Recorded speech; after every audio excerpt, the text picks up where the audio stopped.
আমার মুখ মানুষ আমি মানিনি কখন যেমনি শরীর তেমনি কীর্তনিয়া হয়ে গেছে।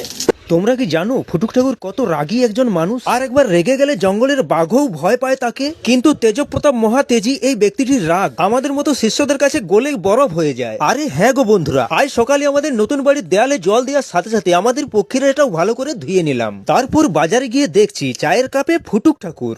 রাধে রাধে। রাধে রাধে। আর নিজেই ভয় খাই আছে। জয় নিতাই, রাধে রাধে। আর তারপরেই শুরু হলো কাহিনী। আমার মুখ মানুষ আমি মানিনি কখন যেমনি শরীর তেমনি কীর্তনিয়া হয়ে গেছে। ফুলের তৈরি না হয় কালকে শেষ কর। কি তুই যে দাড়িটা কাটবি আগে তো কেটে তুলটা কেটে দাড়ি সেই রকম সারা কীর্তনিয়া হয়েছে।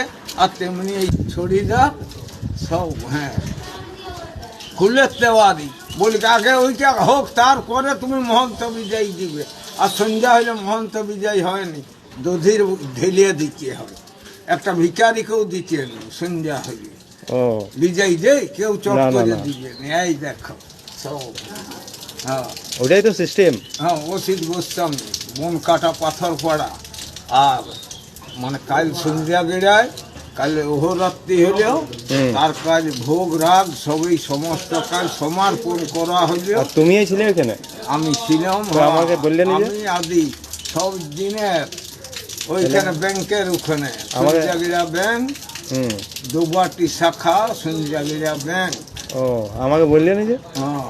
আমার শিষ্যকে বলা হয়নি, ওইটাই আমি দুঃখিত। জয় নিতাই, জয় গুরু, রাধে রাধে। গুড। হ্যাঁ।